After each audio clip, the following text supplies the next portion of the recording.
नमस्कार, मैं हूं मनोज मानस। हमारे स्पेशल बुलेटिन में आपका स्वागत। और सबसे पहले हम बात करेंगे किसानों की हितैषी सरकार।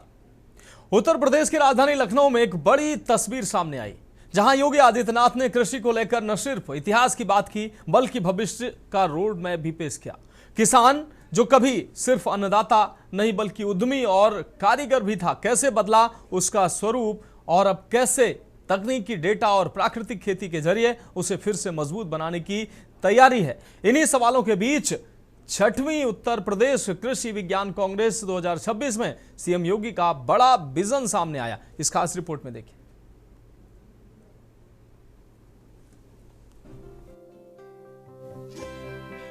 एक तरफ बदलता खेती किसानी का तरीका, दूसरी तरफ तकनीकी, जलवायु परिवर्तन और बढ़ती लागत की चुनौती। और इन सब के बीच उत्तर प्रदेश में खेती को सिर्फ उत्पादन नहीं बल्कि उद्यम और आत्मनिर्भरता से जोड़ने की सीएम योगी आदित्यनाथ की कोशिश अब किसानों के लिए वरदान। लखनऊ में आयोजित 6वीं उत्तर प्रदेश कृषि विज्ञान कांग्रेस 2026 में योगी आदित्यनाथ ने किसानों के अतीत, वर्तमान और भविष्य तीनों पर बड़ा विजन रखा।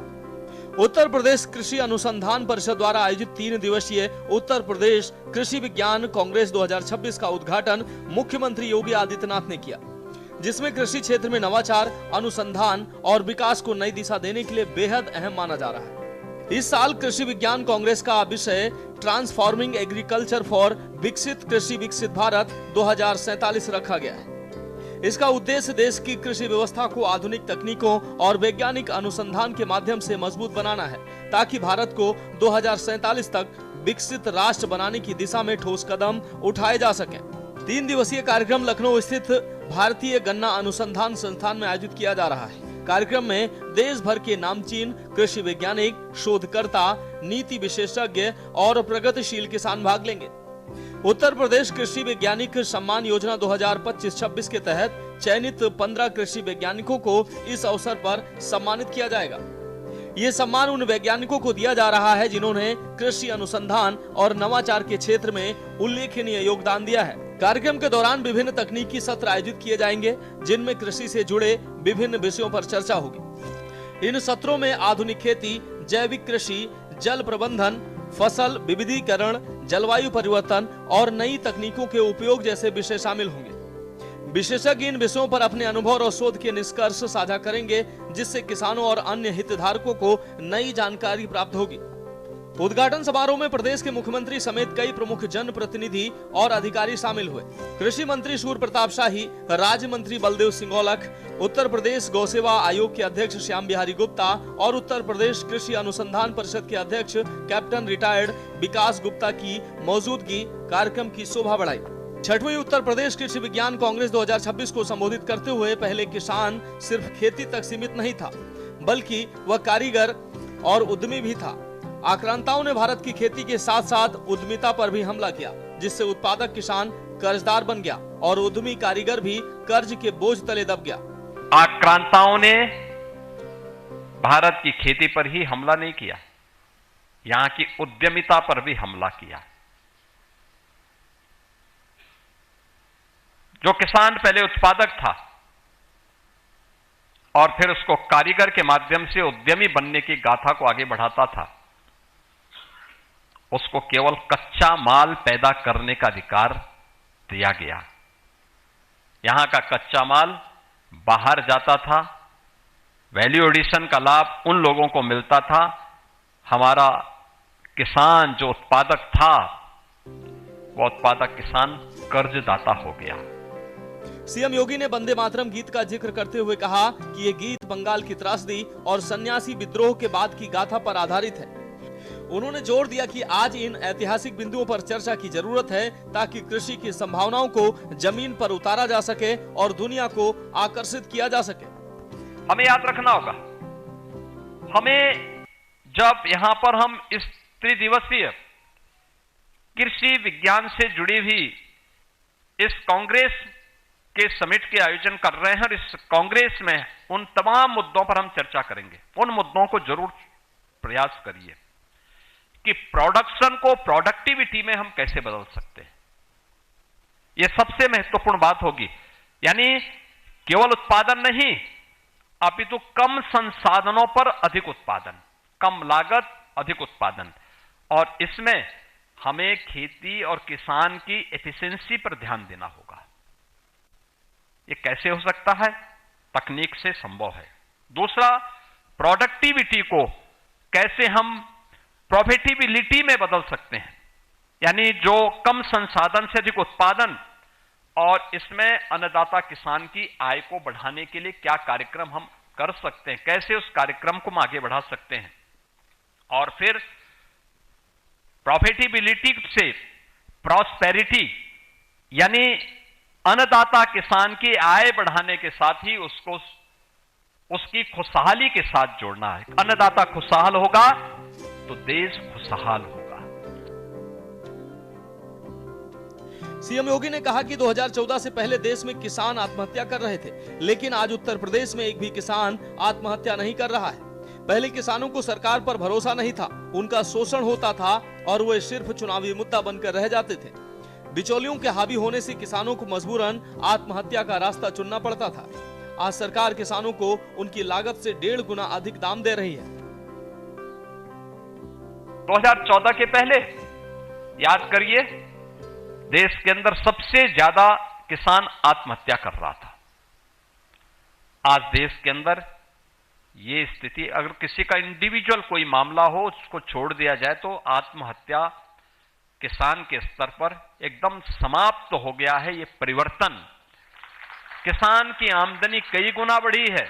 यह परिवर्तन आज हम सबको एक नया चेंज हम सबको देखने को मिलता है।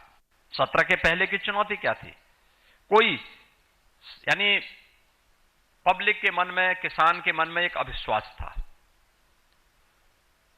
उसको सरकार पे कोई फेथ नहीं थी, उसका कोई विश्वास नहीं था, क्योंकि उसे मालूम था ये लोग जो बोल रहे हैं इनको खेती किसानी से कोई मतलब है नहीं।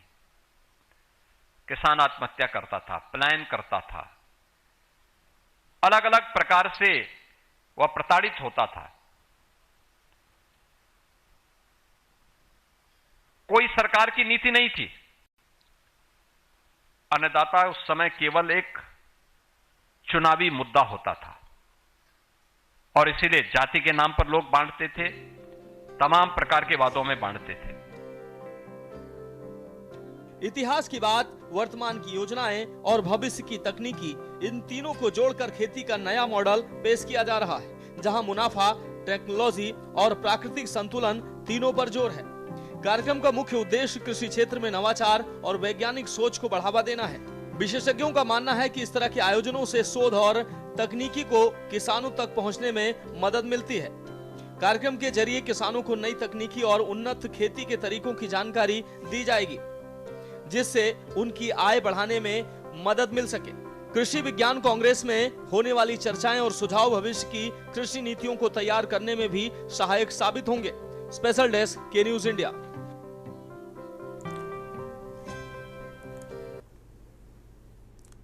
और अब बात करेंगे देवभूमि से खेल भूमि की दिशा। पहाड़ों की छांव, झीलों की शांति और रोमांच की दुनिया। उत्तराखंड देवभूमि अब धीरे धीरे खेल भूमि की ओर बढ़ रही है। टिहरी झील में आयोजित 25वीं all India police water sports cluster championship में देश भर के पुलिस और अर्धसैनिक बलों के खिलाड़ी अपनी ताकत और कौशल दिखाने पहुंचे। सीएम पुष्कर सिंह धामी ने इस राष्ट्रीय आयोजन का वर्चुअल शुभारंभ किया और कहा कि यह न केवल खिलाड़ियों के लिए बल्कि राज्य के एडवेंचर टूरिज्म और खेल संस्कृति के लिए बड़ा अवसर है। इस खास रिपोर्ट को देखिए। पहाड़, पानी और रोमांच से भरी धरती उत्तराखंड, जहां पर्यटन के साथ साथ अब एडवेंचर स्पोर्ट्स भी नई पहचान बना रहे हैं। इसी कड़ी में टिहरी झील एक बार फिर राष्ट्रीय स्तर के बड़े आयोजन का गवाह बनी, जहां देश भर के पुलिस और अर्धसैनिक बलों के खिलाड़ी अपनी जौहर दिखाने पहुंचे और इसी मंच से राज्य को स्पोर्ट्स और टूरिज्म हब बनाने का संदेश भी दिया गया। देवभूमि अब खेल भूमि बन रही है। टिहरी गढ़वाल से एक बड़ी तस्वीर सामने आई, जहां पुष्कर सिंह धामी ने 25वीं all India police water sports cluster championship का वर्चुअल शुभारंभ किया। देश भर से आए सैकड़ों खिलाड़ी और पानी पर रोमांच से भरी प्रतिस्पर्धाएं। लेकिन ये सिर्फ खेल नहीं बल्कि फिटनेस, आपदा प्रबंधन और उत्तराखंड के पर्यटन को नई पहचान देने की कोशिश भी है। मुख्यमंत्री पुष्कर सिंह धामी ने बुधवार को water sports and adventure institute Tehri Garhwal में आयोजित 25वीं all India police water sports cluster championship का वर्चुअल शुभारंभ किया। इस अवसर पर उन्होंने देश के विभिन्न राज्यों एवं केंद्र शासित प्रदेशों से आए पुलिस बलों के खिलाड़ियों, अधिकारियों एवं खेल प्रेमियों का देवभूमि उत्तराखंड में स्वागत एवं अभिनंदन किया। कार्यक्रम को संबोधित करते हुए सीएम धामी ने कहा कि उत्तराखंड के लिए अत्यंत गौरव का विषय है। राज्य को पहली बार इस महत्वपूर्ण राष्ट्रीय आयोजन की मेजबानी का अवसर मिला।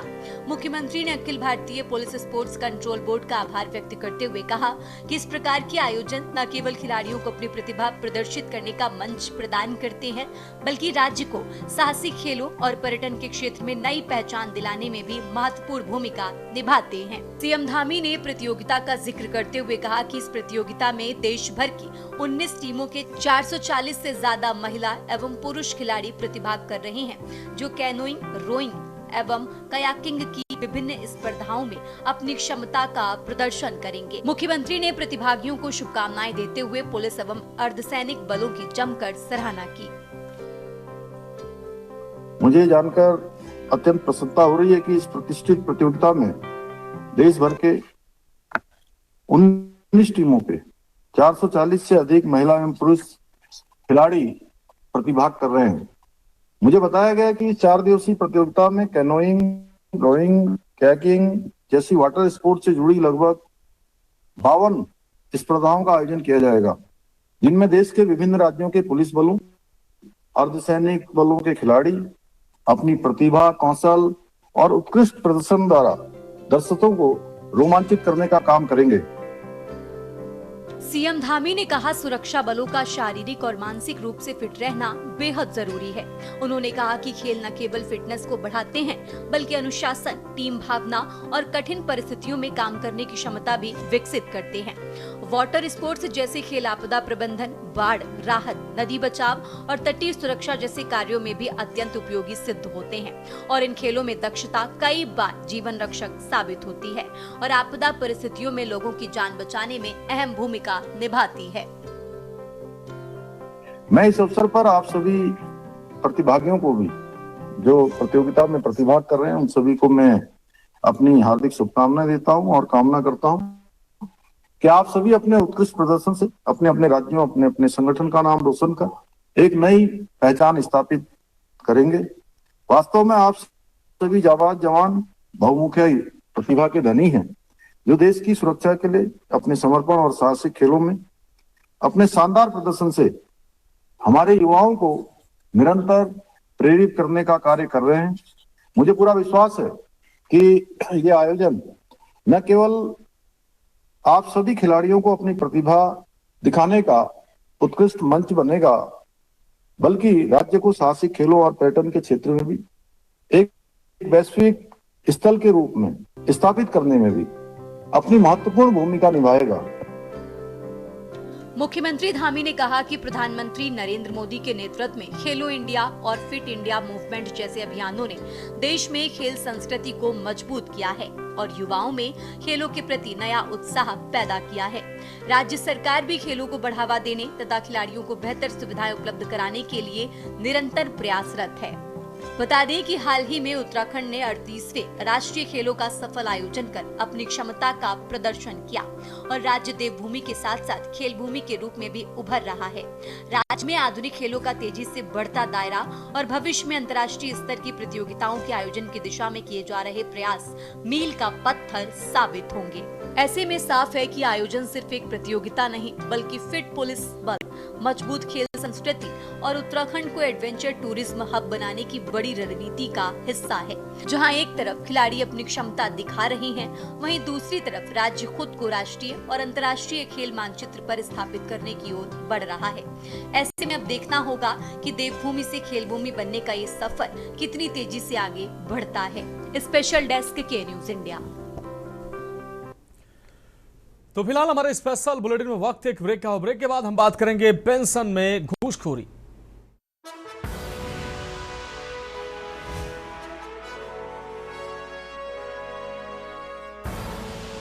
आप देख रहे हैं के न्यूज, खबरों का सारथी। ब्रेक के बाद एक बार फिर से हमारे स्पेशल बुलेटिन में आपका स्वागत है। हम बात कर रहे हैं पेंशन में घूसखोरी। अमेठी में समाज कल्याण विभाग अमेठी से घूसखोरी का यह हैरान कर देने वाला मामला सामने आया है। ब्लॉक सुकुल बाजार में कार्यरत ग्राम विकास अधिकारी सुनील कुमार पर पेंशन धारकों से पेंशन को सही करने के नाम पर 200 रुपए प्रति पेंशन धारक वसूलने का आरोप है। दिव्यांग और बुजुर्ग पेंशनधारियों ने 50 किलोमीटर की दूरी तय करके जिला मुख्यालय में शिकायत और प्रार्थना पत्र सौंपा है। इसको लेकर वहीं प्रभारी जिला समाज कल्याण अधिकारी शेर बहादुर ने तुरंत पेंशन का शेष कार्य पूरा करवाया और घूसखोरी के खिलाफ जांच कर उचित वैधानिक कार्रवाई का आश्वासन दिया है। उनका यह था कि साहब मेरा जो है दिव्यांग पेंशन है वो काम नहीं हो पा रहा और मेरे पिताजी का वृद्धावस्था पेंशन है। तो दिव्यांग पेंशन तो समाज कल्याण से नहीं हो रहा है, लेकिन वृद्धावस्था पेंशन का कार्य मैंने देखा उनका कि 50 किलोमीटर दूर से आया, देख करके उसको तुरंत करवाया।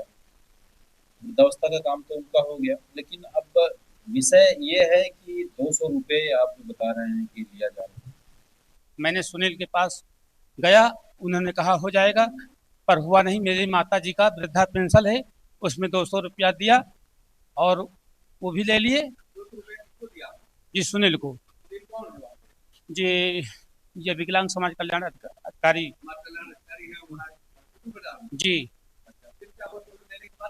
जी नहीं किए, बोले हो जाएगा हो जाएगा। जिला में भी 2 बार में आ चुका, कई बार आ चुका जिले में, और मेरी भी विकलांग पेंशन 1.5 साल से नहीं मिल रही है, उसको भी कोई कार्रवाई नहीं किया गया।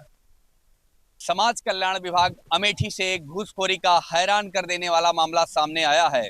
हालांकि बीते 2 वर्षों से समाज कल्याण विभाग का भ्रष्टाचार से पुराना नाता रहा है और कई जिले स्तर के अधिकारियों को शासन द्वारा निलंबित भी कर दिया गया है। अमेठी जनपद के ब्लॉक सुकुल बाजार में कार्यरत ग्राम विकास अधिकारी सुनील कुमार द्वारा पेंशन धारकों से पेंशन को सही करने के नाम पर 200 रुपए प्रति पेंशन लिए जाने का गंभीर आरोप है। फिलहाल दिव्यांग और बुजुर्ग व्यक्तियों द्वारा 50 किलोमीटर की दूरी को तय करके जिला मुख्यालय पहुंचकर शिकायत के साथ साथ पेंशन का शेष कार्य करवाने के लिए भी प्रार्थना पत्र दिया गया। हालांकि मामला प्रभारी जिला समाज कल्याण अधिकारी के संज्ञान में आते ही उनके द्वारा तुरंत पेंशन के शेष कार्य को करवाया गया और साथ ही आश्वासन भी दिया गया कि घूसखोरी के खिलाफ जांच कर उचित वैधानिक कार्रवाई की जाएगी। अब देखना यह उचित होगा कि प्रभारी समाज कल्याण अधिकारी द्वारा घूसखोरी को रोकने के लिए अगला कौन सा सकारात्मक कदम उठाया जाता है। राघवेंद्र पांडे, के न्यूज, अमेठी। और अब हम बात करेंगे किडनी कांड का एक और खुलासा। कानपुर में किडनी कांड के आरोपी और डॉक्टर अफजल के ड्राइवर परवेज सैफी को रावतपुर पुलिस ने गिरफ्तार किया है। सैफी के खिलाफ आधा दर्जन से अधिक मुकदमे दर्ज हैं। उसके पास से पुलिस ने 9 लाख रुपए बरामद किए हैं। सैफी का वीडियो कल्याणपुर के एक होटल से सामने आया, जिसमें वो डॉक्टर अफजल के साथ नोटों के ढेर के साथ बैठा दिखाई दे रहा था। वीडियो पारुल के ऑपरेशन के बाद बनाया गया था। कानपुर किडनी कांड से जुड़ा एक नया ऑडियो सामने आया है। इसमें आरोपी शिवम अग्रवाल और दिल्ली के दलाल नवीन पांडे के बीच बातचीत रिकॉर्ड है। ऑडियो में एक मरीज की मौत के बाद उसे मैनेज करने की बातें और मैक्स हॉस्पिटल का जिक्र किया गया है। यह ऑडियो शिवम अग्रवाल के मोबाइल से पुलिस को मिला है।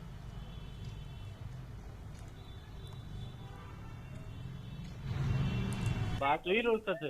रोहित सर को फोन किया, फोन उठाया, फिर काट दिए। व्हाट्सएप कॉल किया तो वहाँ से नहीं उठाया। तो हमें लगता कहीं तो हमसे भी बोल रहे थे थोड़ा जल्दी ऐसे हो, बस मैसेज बोल के और फिर बोले कि थोड़ा सा देख लो और अपना थोड़ा साइलेंट रहना। तुमने ठीक है बस। तो क्या करूँ, साइलेंट हो जाओ? नहीं, हमसे बोल रहे थे।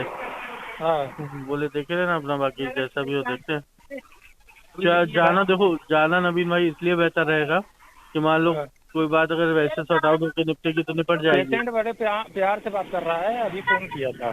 हाँ, बोल रहा है कि मेरा पेशेंट यहाँ जो आप मैक्स में एडमिट कर दिए हो, एक्सपायर हो गया है, इसको डिस्चार्ज कर तो बस हो गया, नहीं तो हम भी फंसेंगे, तुम भी फंसोगे। नहीं तो मैक्स में एडमिट हो गया था क्या?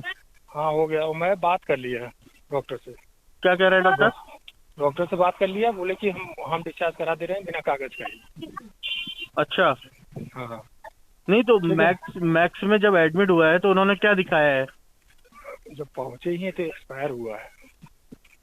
नहीं मतलब इमरजेंसी में एक्सपायर हुआ है कि एडमिट होने के बाद आईसीयू में एक्सपायर हुआ है?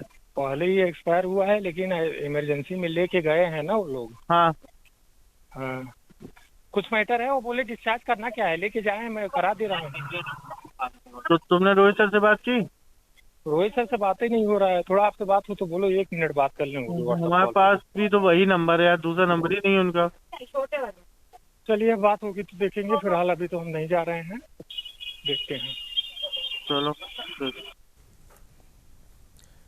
और अब बात करेंगे घटिया निर्माण पर आक्रोश। बालोद जिले में 12 करोड़ रुपए की लागत से बन रहा सकरा बरही सड़क, एक बार ये सड़क बन रही है जो फिर विवादों में है। निर्माण कार्य में लगातार गुणवत्ता की शिकायतें सामने आ रही हैं। संजारी बालोद विधायक संगीता सिन्हा ने मौके पर जाकर निरीक्षण किया। निरीक्षण में ग्रामीणों ने सड़क की घटिया गुणवत्ता पर नाराजगी जताई है। जांच में सामने आया है कि सड़क की निर्धारित गहराई 50 सेंटीमीटर होनी चाहिए थी, लेकिन कई जगह पर केवल 35 से 40 सेंटीमीटर ही मिली है।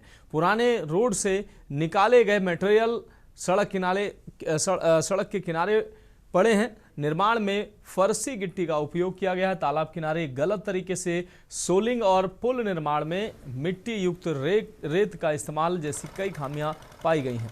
विधायक ने ठेकेदार को दोषपूर्ण हिस्सों को तोड़कर दोबारा निर्माण करने के निर्देश दिए हैं और नाली निर्माण को लेकर अधिकारियों को आवश्यक दिशा निर्देश दिए हैं। उन्होंने साफ कहा है कि किसी भी प्रकार की लापरवाही बर्दाश्त नहीं की जाएगी। कॉन्ट्रैक्टर के द्वारा तो गुणवत्ता के द्वारा किया जा रहा है और हमारे विभाग द्वारा मतलब टेस्ट करने के बाद ही मतलब प्रॉपर WM की मोटाई और BM की मोटाई को लेके चल रहे हैं। साथ साथ हम ऑफिस से मोबाइल में जो आता है वहाँ से हम टेस्ट करा के ही काम करवा रहे हैं। अरे बहुत कुछ कमी है में इमा तो दबे रहे थे, उखाड़ देते, उखाड़ के तुरंत मुरुम दामट डालते, कहे सुने नहीं पिया मन, ये तकलीफ ही कर मन के। का खामी है सड़क में, कैसे बना रहा सड़क है? अब सड़क है तो बहुत कमजोरी लाग थे का लागे बा। खरा से नारा गांव पहुंच मार्ग जर्जर है, खराब है, अभी ढंग से बनी भी नहीं है नहीं, उसमें कमी है। अच्छा एक बात है वो पुलिया में नाला में भी कमी है, कच्ची रेती डाल दिए हैं और राड न डाल रहे हैं, न कुछ नहीं, ऐसे दीवार खड़े कर दिए हैं। वो तो एक बारिश में पूरा टूट कर गिर जाएगा, ऐसी संभावना है। का 30 किलोमीटर का रोड मेरे विधानसभा में गुरुड़ ब्लॉक और बालोद ब्लॉक दोनों के मिक्स में बन रहे हैं और मैं बीच में निरीक्षण में आई थी तो मुझे तो बहुत गड़बड़ी नज़र आया। उसके बाद फिर से मैं डबल आई हूँ तो इधर का तो सुधार थोड़ा बहुत दिख रहा है, लेकिन इससे पहले जो सांकरा से लेके बरही गांव तक, नारा गांव तक, वहाँ का स्थिति बहुत जर्जर है, बहुत ख़राब है। जो मिक्स गिट्टी डलना चाहिए उसमें मिक्स गिट्टी का भी कहीं नामो निशान नहीं है। और अब बात करेंगे घूस के बदले तालिबानी सजा। बांदा जनपद से भ्रष्टाचार और प्रशासनिक दबंगई का एक बेहद शर्मनाक मामला सामने आया है। EWS प्रमाण पत्र बनवाने गए एक ब्राह्मण युवक को नायब तहसीलदार और लेखपाल ने महज इसलिए बंधक बनाकर बेरहमी से पीट दिया क्योंकि उसने मांगी गई 5,000 रुपए की रिश्वत देने से इनकार कर दिया था। मामला देहात कोतवाली अंतर्गत जमालपुर गांव का है। पीड़ित युवक निपुण मिश्रा अपना EWS प्रमाण पत्र बनवाने के लिए संबंधित अधिकारियों के पास गया था। आरोप है कि नायब तहसीलदार धनंजय पटेल और लेखपाल सुधीर यादव ने प्रमाण पत्र जारी करने के बदले 5,000 रुपए की मांग की। जब निपुण ने रिश्वत देने से मना किया तो अधिकारियों ने आपा खो दिया। प्रत्यक्षदर्शियों के अनुसार युवक को पहले बंधक बनाया गया और फिर गंदी गालियां देते हुए उसे दौड़ा कर पीटा गया। एक चश्मदीद ने बताया कि अधिकारी और कर्मचारी कानून को ताक पर रखकर एक आम नागरिक के साथ अपराधियों जैसा व्यवहार कर रहे थे। इस पूरी घटना के बाद पीड़ित युवक न्याय की गुहार लेकर सदर SDM नगर नमन मेहता के पास पहुंचा, लेकिन आरोप है कि SDM ने पीड़ित से मिलने तक से इनकार कर दिया। इस गंभीर मामले पर प्रशासनिक अधिकारी की चुप्पी ने व्यवस्था पर कई गंभीर सवाल खड़े कर दिए हैं। जैसे इस घटना की खबर फैली, ब्राह्मण समाज के लोगों और ब्राह्मण सभा के पदाधिकारियों में जबरदस्त उबाल देखने को मिला। भारी संख्या में समाज के लोग पीड़ित के समर्थन में उतर आए और तहसील प्रशासन के खिलाफ जमकर नारेबाजी की। समाज के प्रतिनिधियों ने हुंकार भरते हुए चेतावनी दी कि यदि आरोपी अधिकारियों के खिलाफ सख्त कार्रवाई नहीं हुई तो आंदोलन किया जाएगा। एक अपने निजी काम को लेकर के हेमंत जो नायब तहसीलदार हेमंत जी उनके पास गया था। निकलता हूँ देखता हूँ तो एक व्यक्ति जो विपुल मिश्रा जी हैं, इनके साथ मौके पर वहाँ सुधीर यादव और उनके 2-4 गुर्गे मारपीट कर रहे थे। तो मैंने उनमें वहाँ बचाव का भी प्रयास किया। बहुत सारे लोग मुझको ही पकड़े, खींच लगे, मेरे ऊपर गाड़ी गिरा दिया। इसके बाद चलिए ये हो गया। दोबारा इसके बाद कमरे में ले जा करके मारा उसको। वहाँ भी मैंने जा करके नायब जी से बोला, रोका उनको कि ऐसा आप सामने खड़े होकर के करवा रहे हैं। घटना भैया, मैं प्रतिस्पर्धी एग्जाम की तैयारी करता हूँ, तो मुझे EWS सर्टिफिकेट बनवाना था। तो मैं सुधीर यादव जो हमारे जमालपुर के लेखपाल हैं, तो उन्होंने मुझे फ़ोन करके बुलाया कि मैं फ़ोन किया मैंने उनको कि जो है EWS सर्टिफिकेट बनाना है, तो कहीं तहसील आ जाओ लेखपाल संघ भवन। मैं जब वहाँ पहुँचा तो मैंने कहा सर EWS सर्टिफिकेट मेरा बनवाना है। तो कहा कि वो तुम्हारा नहीं बनेगा। मैंने कहा सर क्यों नहीं बनेगा? कहा वो तो तहसीलदार साहब मतलब बताएंगे क्यों नहीं बनेगा। मैंने कहा सर मैं बेरोजगार हूँ, तो सर मतलब मेरा EWS सर्टिफिकेट पहले भी बना है तो बना दीजिए। तो फिलहाल हमारे स्पेशल बुलेटिन में अभी के लिए मेरे साथ इतना ही। मुझे दीजिए इजाजत और आप देखते रहिए के न्यूज़ इंडिया।